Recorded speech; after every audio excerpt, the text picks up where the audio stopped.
모습 이대로 사랑하시네. 연약한 그대로 사랑하시네. 나의 모든 발걸음 주가 하시나니 날 인도하소서. 내 모습 이대로 내 모습 이대로 사랑하시네. 연약한 그대로 사랑하시네. 나의 모든 발걸음 주가 하시나니 날 인도하소서. 주의 날개 아래 주의 날개 아래 거하는 것 주의 임재 안에 거하는 것 나의 가장 큰 소망 나의 가장 큰 소망 나의 가장 큰 은혜 주와 함께 동행하느니 주의 날개 아래 주의 날개 아래 거하는 것 주의 임재 안에 거하는 것 나의 가장 큰 소망 나의 가장 큰 은혜 주와 함께 동행한. 다시 처음부터 고백하실까요? 내 모습 이대로 내 모습 이대로 주님 사랑하십니다. 연약한 그대로 사랑하시는 하나님 나의 모든 발걸음 주가 하시나니 날 인도하소서. 주님 내 모습 이대로 받으소서. 내 모습 사랑하시네. 약한 그대로 사랑하시네.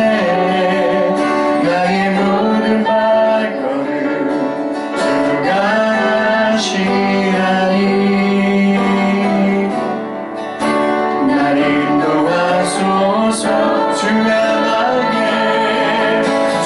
날개 안에 거하는 것 주의 임재 안에 거하는 것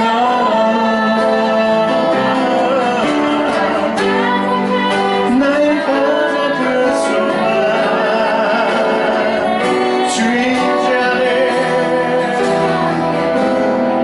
주의 날개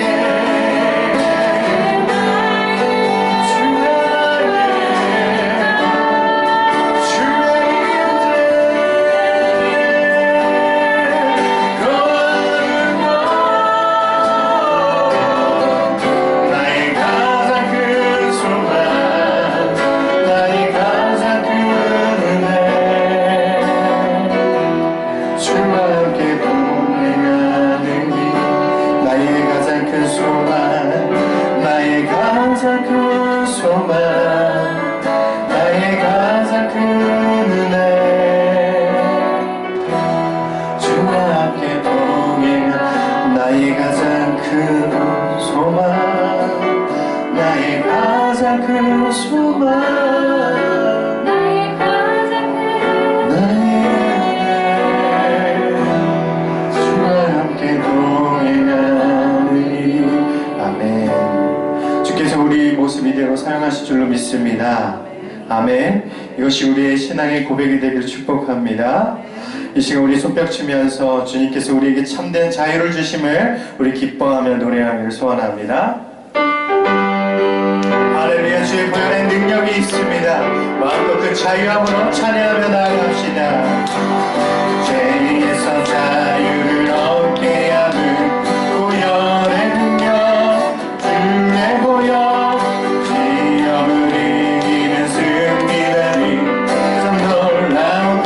육체의 정욕을 이기림을 육체의 정욕을 이기림을 부여했냐 주의 부여 정결한 마음을 얻게 하니 참 놀라운 능력이로다 주의 보혈 능력이 또다 주의 피 이르고 주의 보혈 그 어린 양의 매우기 중요한 피 눈보다 이게 눈보다 이게 밝히는 것 보혈했냐 주의 보혈 부정한 모든 것 밝히시니 참 놀라운 할렐루야 주의 보혈 주의 보혈 능력이 또다 주의 피 이리로 주의 보혈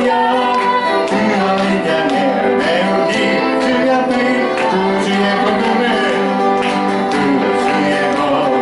전할 제목 보혈의 능력 아멘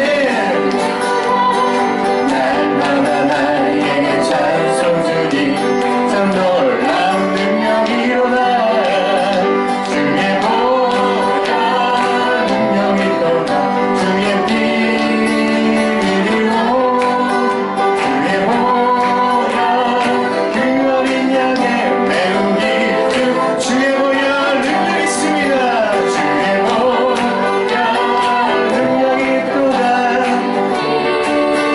이리로 주의 보혈 그 어린 양의 매우기 주가 이어서 생명 주게 있네 생명 주게 있네 능력 주게 있네 소망 주게 있네 주와 생명 주게 있네 능력 주게 있네 소망 주 안에 생명 나의 주 찬양한 내 힘을 다해 주 찬양하니고 내 생명 다해 내 힘을 다해 모든 소망 할렐루야 생명 주게 생명 주게 있네 소망 주가 생명 주게 있네 능력 소망 주게 있네 주와 생명 다해 주 찬양 아멘 나는 힘을 다해 주님을 찬양할 것입니다 주 찬양한 내 생명 다해 내 힘을 다해 모든 소망 주님께 할렐루야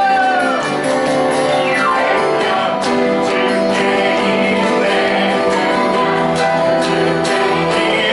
소망 찬양합니다.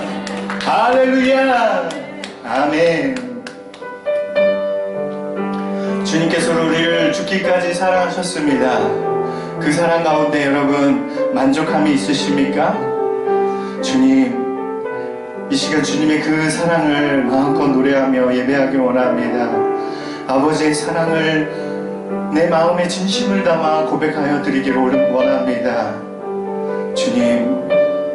주님의 외사랑이 되지 않게 하시고 주님 안에서 온전한 사랑을 이루게 하여 주시옵소서. 그 마음을 담아 우리 찬양하며 나아가겠습니다. 아버지 사랑,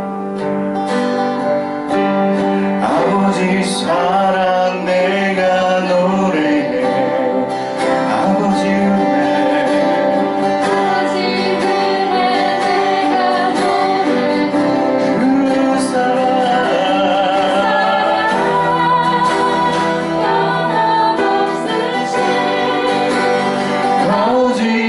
거짓없으신 성실하신 그 사랑, 사랑할 때 꺾지 않으시는 거저가는 그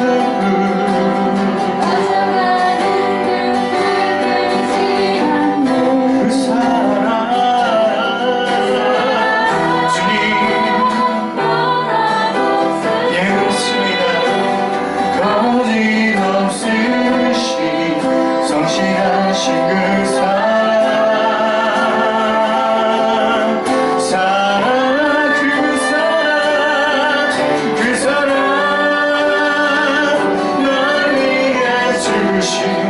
날 위해 다시 사신 예수 그리스도 다시 오신 그 사랑. 죽음도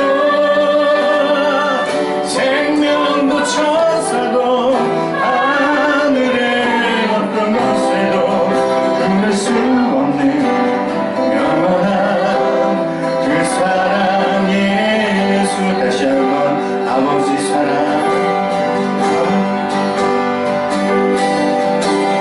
아버지 사랑 내가 노래해. 아버지의 은혜, 아버지 은혜 내가 노래해. 그 사랑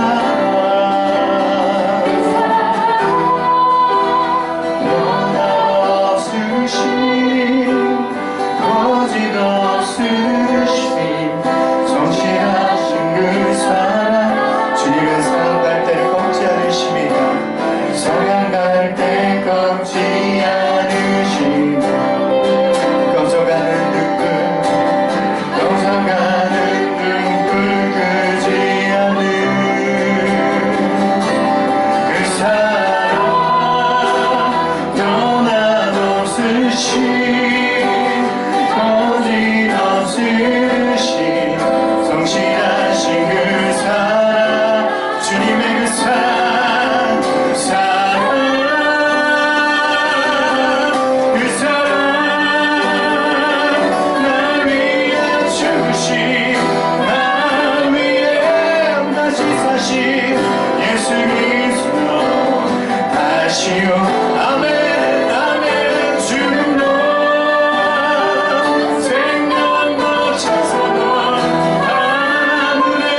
없음을 고백합니다. 그 사랑에 우리 만족하게 하여 주시고 그 사랑 가운데 늘 평안을 누리게 하여 주시고 그 사랑 안에 하나님의 길을 걸어갈 수 있는 복된 인생 되게 하여 주시옵소서. 주님, 그것을 우리가 깨닫는 예배가 되게 하여 주시옵소서. 그것을 고백하는 예배가 되게 하여 주시옵소서. 우리 함께 기도하겠습니다. 주님 아버지 하나님, 주님의 사랑이 이곳 가운데 차고 넘침을 고백합니다. 아버지의 사랑이 이곳 가운데 넘침을 고백합니다. 그리스도의 사랑이 우리 가운데 함께하며 그리스도의 사랑이 우리 가운데 동행하며 그리스도의 사랑이 우리 가운데 충만하며 그리스도의 사랑이 온전케 하며 그리스도의 사랑이 우리를 회복하며 그리스도의 사랑이 우리를 자유케 함을 이 시간 고백합니다. 주님 함께하여 주시옵소서. 주님 함께하여 주시옵소서. 아버지의 사랑으로 우리가 나아가길 원합니다. 아버지의 사랑으로 우리 주님을 바라보길 원합니다. 주님 함께하여 주시옵소서. 주 하나님, 우리 가운데 함께하시고 우리와 동행하여 주시며 크고 놀라운 일을 행하시는 그 사랑을 찬양합니다. 우리가 그 사랑 안에 들어가게 하시니 감사드립니다. 주님께서 생명 주시고 이 땅 가운데 참된 자유를 허락하여 주셨사오니 우리가 그 사랑에 힘입어 오늘도 담대하게 주님 앞에 나아갑니다. 주님 함께하여 주시옵소서. 이곳에 모인 모든 자들을 주목하여 주시옵소서. 이곳에 모인 모든 자들에게 성령의 충만한 은혜를 더하여 주시옵소서. 감사드리며 예수님의 이름으로 기도드립니다. 아멘. 할렐루야. 헤롯 때에 예수께서 유대 베들레헴에서 나심에 동방으로부터 박사들이 예루살렘에 이르러 말하되 유대인의 왕으로 나시니가 어디 계시냐? 우리가 동방에서 그의 별을 보고 그에게 경배하러 왔노라 하니 헤롯 왕과 온 예루살렘이 듣고 소동한지라.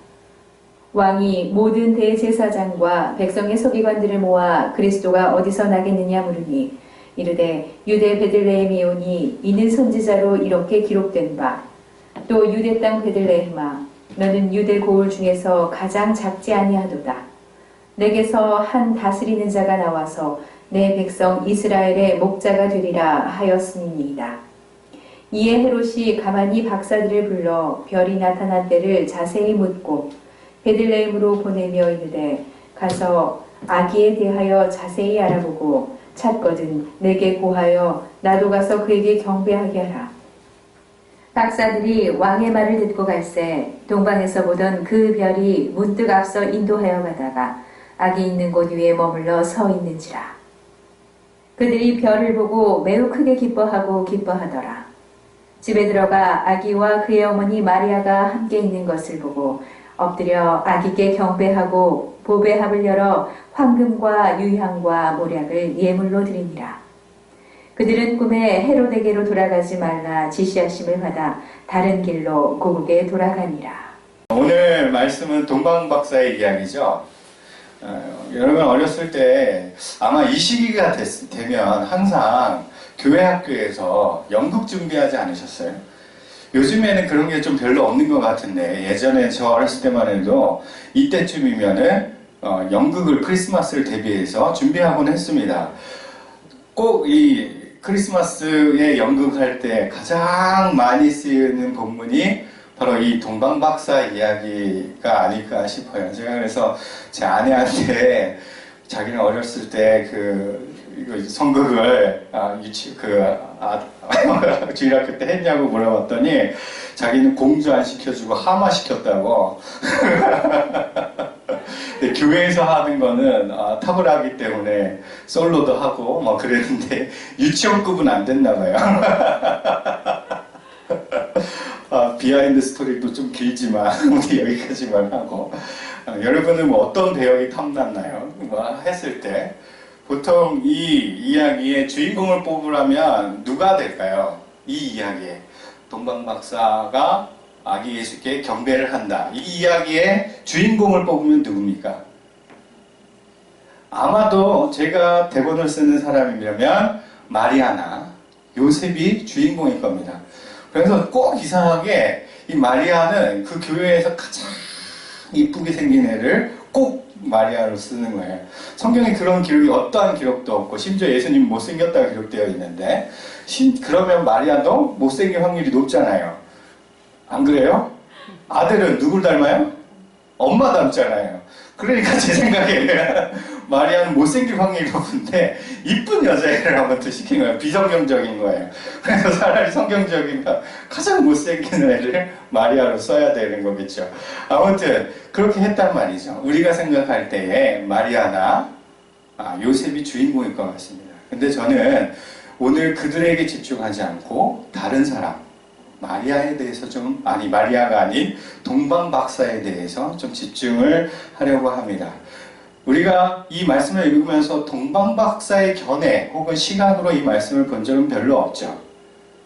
그냥 어떻게 보면 조연이니까 이 이야기를 이끌어가기 위한 하나의 조연이라고 생각하기 때문에 그들이 어떻게 신앙을 고백하고 어떤 마음으로 고국으로 돌아가게 되었는지에 대해서는 사실 깊이 있게 묵상하는 것을 놓칠 때가 많아요. 저는 그걸 이렇게 꼭 집어다가 이제 여러분하고 함께 말씀을 나누려고 합니다. 첫 번째, 동방박사는 누구인가? 라는 것으로부터 먼저 좀 시작해 볼까 해요. 동방박사, 그들의 직업을 논하라 라고 이야기를 하면 그들의 직업은 뭘까요? 좀 이상하죠? 직업이 뭐냐고, 박사의 직업은 뭡니까? 라고 물어보면 좀 헷갈리잖아요. 그죠? 박사. 그들이 아무튼 호칭을 할 때 사람들이 박사라고 불렀다라는 거예요. 그런데 성경은 지금 헬라어로 기록되어 있잖아요. 헬라어에는 오늘 쓰인 단어, 박사라는 단어가 존재하지 않습니다. 그러면 이 단어는 무슨 단어를 차용해서 쓴 걸까요? 우리가 초콜릿을 한글로 초콜릿 이렇게 쓰잖아요. 그건 뭐예요? 외국에 있는 단어를 탁 끌어다가 쓴 거잖아요. 그렇죠? 그런 것처럼 이 박사라는 단어도 외국어를 끌어다가 쓴 거라는 거죠. 어느 나라, 초콜릿은 영국이나 미국 단어겠지만 이것은 바벨론의 단어입니다. 바벨론에서 박사라고 칭할 때 사용하는 단어를 끌어다 썼다라는 것이에요. 그러니까 동방박사라고 하면 아마 바벨론 땅 근처에 박사의 일을 하고 있는 사람이라는 것을 그대로 받아서 가져왔다라는 거예요. 근데 이 바벨론 언어, 이 박사라는 것은 다른 뜻을 가지고 있어요, 사실. 우리는 박사라고 해석을 했지만 이 박사라는 단어에는 점성가라는 뜻을 가지고 있어요. 예언자, 해몽가, 현자 혹은 제사장이라는 단어를 함께 가지고 있는 단어예요. 자, 그러면 여러분 생각해 보세요. 그 당시에 예언가 혹은 전성가의 사회적 위치는 어땠을까요? 그들의 신분은? 모르겠어요? 이런 질문 좀 하지 마세요, 목사님. 너무 두려워요. 이런 겁니까? 다니엘을 생각해 보세요. 다니엘이, 그렇죠? 왕의 꿈을 해석했을 때 그가 어떻게 됐습니까? 신분이. 그렇죠. 총리까지 올라가는 것 같죠. 또 더 위로 올라가서 요셉이 바로의 꿈을 해석했을 때 어떻게 됐습니까? 그의 직분이 총리가 됐어요. 왕 다음에 사람이 됐다라는 거예요. 점성가라는 그런 직분을 가지고 있는 사람이에요. 그 나라에서 그냥 별 보는 사람, 예언하는 사람 이런 것으로 끝나는 것이 아니라 사회적으로 위치가 매우 높은 사람이라는 거예요. 우리나라로 치면 총리 혹은 장관급 인물이라는 거예요. 그러니 그들이 동방에서부터 먼 동방으로부터 이 지금 예루살렘 쪽까지 지금 왔어요. 그럼 이게 그냥 온 거예요? 저 못 보던 별이 생겼네. 자, 우리 한번 저 별을 따라서 오늘 여행이나 한번 떠나보자 하고 짐 챙기고 온 거예요? 아니에요. 그럼 뭘까요? 왜 왔을까요? 목적이 있었다는 거예요. 목적. 그리고 그러면 신분이 높은 총리나 혹은 장관급이 다른 나라에 간다라는 것은 지금 우리나라의 시점으로 봤을 때 어떤 거예요? 외교 사절단으로 파견을 지금 나온 거예요. 이 당시에 이 동방박사가 별을 보고 쫓아왔다라는 것은 그 나라에서 이 별이 생긴 것이 특이한 이 일을 가지고 외교적으로 어떻게 행할지라는 것에 대한 밀명 혹은 외교적 방침을 얻어서 지금 이 예루살렘까지 오게 된 거예요. 왜냐하면 그들이 어디로 갔는지를 우리가 주목해서 보면 그것을 알 수가 있어요. 2절을 한번 볼까요? 2절. 2절을 한번 읽어봅시다. 시작. 우리가 동방에서 그의 별을 보고 그에게 경배하러 왔노라. 자, 지금 어디로 들어갔냐면 유대 땅에서 지금 왔을 때 어디로 갔냐면 헤롯 왕궁에 갔어요. 자, 생각해 보세요. 지금 별이 쭉 동방에서부터 떠가지고 그 별을 따라갔어요. 그럼 예수님은 어디에서 태어나셨습니까? 아예 조금만 더. 베들레헴에서 태어나셨잖아요. 지금 그러면 헤롯궁이라는 것은 예루살렘 안에 있는 거예요. 자, 예루살렘하고 베들레헴하고의 거리는 약 13km예요. 13km. 멀지도 가깝지도 않은 거리죠. 그럼 별을 보고 쭉 왔다라면 어디까지 갔어야 되는 거예요? 예루살렘을 지나서 베들레헴까지 곧장 갔어야 되는 거예요. 그런데 그들이 예루살렘까지 아니 베들레헴까지 가지 않고 헤롯궁으로 들어갔다는 거예요. 왕의 명령이 있었기 때문이죠. 그죠? 그래서 지금 하는 말이 굉장히 우리가 주목해 봐야 되는 거예요. 지금 제가 유대인의 왕이라는 것을 좀 더 강조하려고 하는데 유대인의 왕이 어디 있느냐라고 누구한테 물었어요? 헤롯에게 물었어요. 여기서 이상하다 라고 여러분 느끼셔야 돼요. 왜 이상해요? 헤롯이 누구예요? 유대의 왕이에요. 근데 헤롯에게 유대인의 왕이 어디 있느냐 라고 묻는 거는 어떤 말입니까? 이상하게 생각되어지지 않아요? 이 성경을 보면 이런 거를 여러분이 발견하셔야 되는 거예요. 이 헤롯은 유대 땅을 다스리는 왕이에요. 로마로부터 인허를 받아서 이렇게 임명을 받아서 왕이 된 사람이죠. 유대인의 왕이라는 것은 유대 민족의 왕이 누구냐라는 뜻을 가지고 있어요. 원어적으로 보면. 그래서 이런 것을 볼 때 유대인의 왕이다 라는 것은 헤롯 당신은 이 땅을 유대를 다스리는 통치하는 왕이지만 내가 지금 경배하러 온 사람은 유대 민족의 왕을 만나서 경배하러 왔다. 그가 어디 있느냐라고 물어본 겁니다. 굉장히 이거는 어떻게 보면 여러분 이 나라에서 사절단이 와서 왕에게 이 말을 했다라는 것은 어떤 의미를 가지고 있을까요? 이거 굉장히 놀랄만한 일이에요. 나는 유대인의 왕과 손잡고 로마에 항거하여 전쟁을 일으키겠다라는 정도의 큰 외교적 문제로 볼 수가 있어요. 이해가 되시나요? 헤롯 당신은 결정하라 라는 것이죠. 유대인의 편에 서서 우리나라와 함께 연합을 할 것인지 아니면 이것을 로마에게 이게 말해서 전쟁이 일어나도록 할 것인지 결정하라라는 외교적으로 굉장히 충격적인 그런 이야기입니다. 그래서 이 말이 얼마나 큰 영향이 있었다면 3절을 보시면 뭐라고 되어 있어요? 헤롯 왕과 온 예루살렘이 어떻게 했다고요? 듣고 소동했다라는 거예요. 그러니까 단순히 유대인의 왕이 어디 있느냐 라고 물은 것이 우리가 기다렸던 메시아가 왔나 보다 라고 해서 소동이 일어난 게 아니라 이것은 나라와 나라적으로 전쟁이 일어날 만한 큰 문제이기 때문에 듣고 온 예루살렘이 소동을 한 거예요. 난리가 난 거죠. 헤롯이 그래서 누구를 부르냐?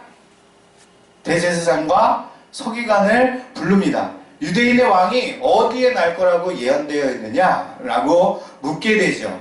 그랬더니 이 바리새인과 혹은 이 대제사장과 서기관이 뭐라고 하는지 아세요? 기록되어 있기를 유대 베들레헴에서 낳을 것이다 라고 되어 있습니다 라고 이야기를 합니다. 여러분 여기서도 약간 이상하게 여기셔야 돼요. 뭐가 이상합니까? 이 말은 곧 메시아가 왔다라는 말 아니겠습니까? 유대인의 왕이 이제 드디어 기다리고 기다리던, 유대 민족이 기다리고 기다리던 메시아가 이 땅 가운데 왔어요. 나는 대제사장이요, 이 유대 민족을 이끌어가는 대표란 말이에요. 대표. 내가 그렇게 기다리고 기다렸다라면, 메시아가 오기를 그렇게 소망했다면, 메시아가 와서 우리를 구원하실 거라고 이야기를 들었다면 어떻게 해야 됩니까? 당장 그 소식을 들었다면, 온 예루살렘이 소동할 만큼 큰 이게 일이라면 들었으면 어떻게 해야 돼요? 확인하러 어디를 가야 돼요? 베들레헴 갔어야지요. 안 그래요? 여러분 자녀가 애를 낳았어요. 예? 기다렸는데 너무 생각만 해도 지금 아찔해요, 지사님? 아직 너무 먼 일이에요. 자녀를 낳았다는 소식을 들었어요. 여러분 그러면 그래 한 4일이나 한 달 후에 내가 갈게 이럴 부모 있습니까? 당장 어떤 일을 하든지 내려놓고 가잖아요. 부모의 마음이 그거잖아요. 기다리고 기다렸던 그 순간이 나에게 찾아왔는데, 그죠? 가잖아요, 여러분. 여러분의 자녀가 대학에 합격했어요. 그러면은 이거 막 기다리고 있다가 어떻게 해요? 시간 딱 되면 뭐 하세요? 전화 뚜뚜뚜뚜뚜 하잖아요. 그런 기쁨으로 찾아갔어야지요. 최소한 이것이 맞는지 아닌지 확인하러 갔어야죠, 지도자라면. 근데 어디 있는 거예요? 헤롯궁에 있는 거예요. 헤롯궁에. 그러면 그들의 마음과 그들의 생각은 뭡니까? 제사장들과 서기관의 생각이 뭐예요? 메시아를 기다리지 않았거나 혹은 메시아가 오는 것보다 헤롯이 나에게 주는 유익과 기쁨이 더 크다라고, 더 좋다라고 여겼던 거예요. 그러니 베들레헴에 가지 않고 헤롯궁에 있는 거예요. 여기서 우리의 모습을 봐야 되는 거예요. 우리가 예수 믿는다라고 하는 나 지금 어디 서 있느냐? 믿음으로 걸어가야 될 것이 바로 베들레헴인데 나 지금 어디 서 있느냐? 여전히 세상에서 내가 서 있는 건 아닌가? 내 만족과 유익을 위해서, 나의 지위와 명예를 위해서 내가 헤롯궁에 서 있는 대제사장과 서기관과 같지 않는가? 이것을 우리가 이 말씀을 통해서 바라봐야 된다는 거예요. 반면 이 동방박사를 보십시오. 동방박사가 헤롯궁을 나와서 어디로 갑니까? 베들레헴으로 가게 됩니다. 큰 별이 어느 집에 탁 멈췄어요. 저는 이 장면이 실제로 어떻게 일어났는지 잘 모르겠어요. 별은 높잖아요, 그죠? 근데 어떻게 수많은 집 중에서 그 집인 줄 알았을까? 그렇죠. 저도 그렇게 생각했어요. 구름이 쫙 별을 둘러싸고, 우리가 햇빛이 막 이렇게 구름 사이에 빛 이렇게 쫙 내려오는 거 보셨죠? 아마 그렇게 비치지 않았을까라고 저는 생각해요. 어쨌든 빛이 쫙 비추니까 그들이 어떻게 했나? 그들의 마음이 어땠냐라고 고백되어져 있습니까? 말씀을 한번 볼까요? 그들이 9절 한번 보세요. 9절, 10절, 11절 함께 읽겠습니다. 시작. 박사들이 왕의 말을 듣고 갈새 동방에서 보던 그 별이 문득 앞서 인도하여 가다가 악이 있는 곳 위에 머물러 서 있는지라. 여기가 중요해요. 10절. 그들이 별을 보고 어떻게 했다고요? 매우 크게 기뻐하고 기뻐하더라. 어떻게 했다고요? 매우 크게 기뻐하고 기뻐했다라는 거예요. 빛을 보고 촤 빛을 보고. 왜 기뻐했을까요? 왜 기뻐했을까요? 성경은 그 다음에 11절에 뭐라고 했냐면 집에 들어가. 자, 여러분 여기서부터 우리가 이미지를 이제 떠올려 볼게요. 빛이 멀리서부터 내가 찾아갔는데 별을 어느 집을 쫙 비치고 있어요. 한 집을 쫙 비치고 있어요. 내가 그 빛을 보니까 너무 감격스러워요. 그리고 그 빛 가운데 내가 지금 어떻게 되는 거예요? 들어가는 거예요. 그게 매우 크게 기쁘고 기뻐하다는 거예요. 여러분, 성경에 이 기뻐하다는 단어를 이렇게 강조해서 묘사한 구절이 단 어디에도 나오지 않아요. 베드로가 예수님을 만나서 너 나의 제자가 되라, 나를 따라와라 했을 때도 이런 기쁨 묘사하지 않았어요. 바울이 다메섹상에서 주 예수 그리스도를 만났을 때 빛 가운데 만났지만 그 마음에 이런 기쁨이 있다라고 고백되어지지 않았어요. 오직 동방박사만이 이 매우 크게 기뻐하고 기뻐했다라고 성경은 증거하고 있어요.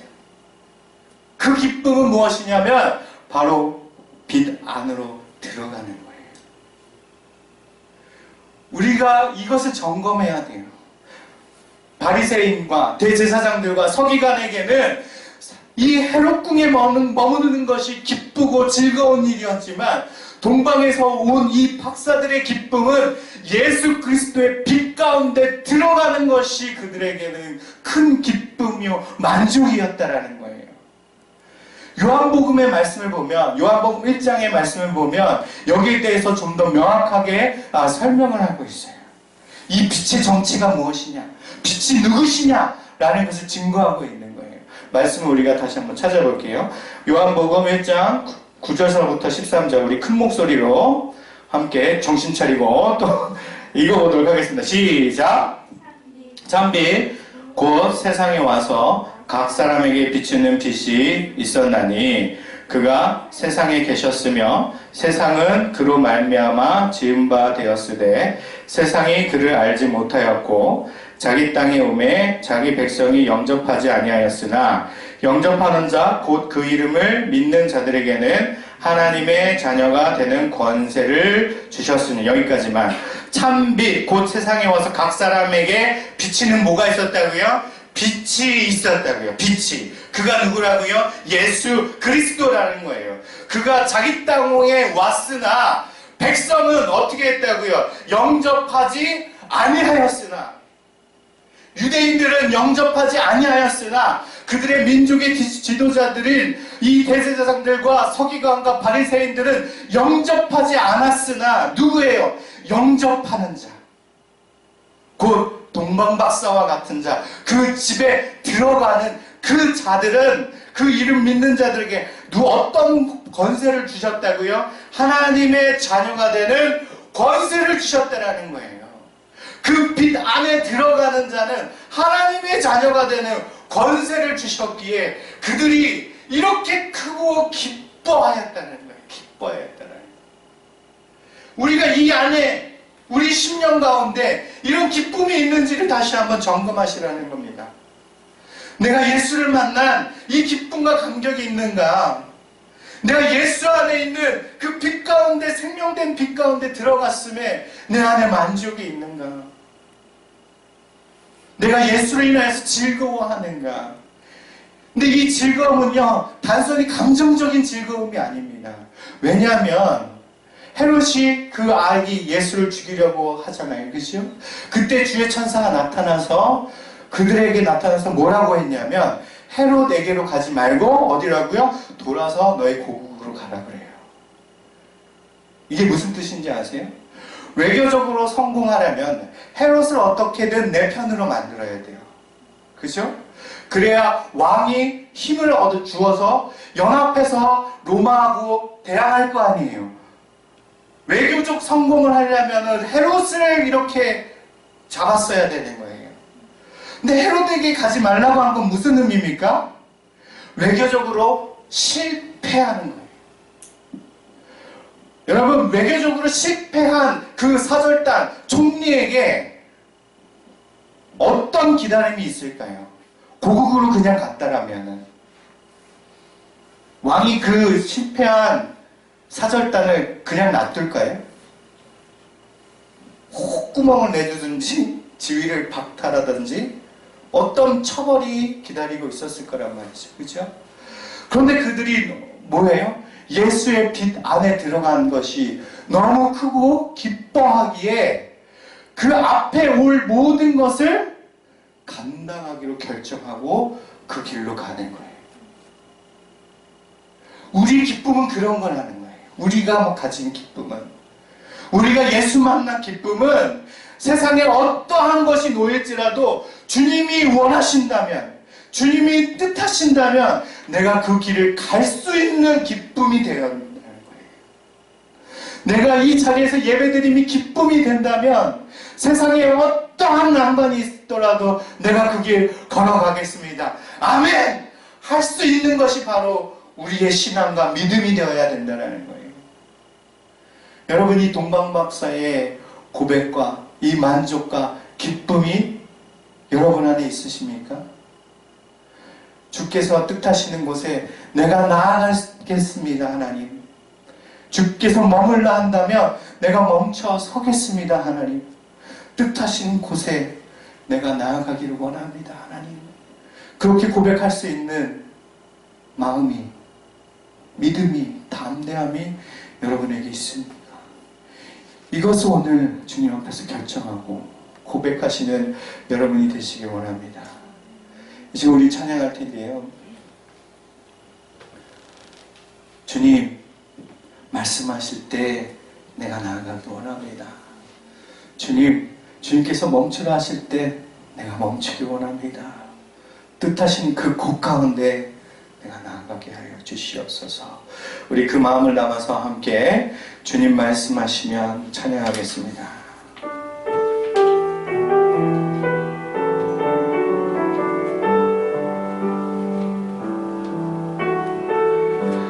주님 말씀하시면 내가 나아가리라. 주님 말씀하시면 내가 나아가리라. 주님 뜻이 아니면 내가 멈춰서리다. 나의 가고 서는 것 주님 뜻에 있으니 오 주님 나를 다시 한번 고백할까요? 주님 말씀하시면 주님 말씀 내가 나아가 주님 뜻이 아니면 주님 뜻이 아니면 내가 멈춰서리다.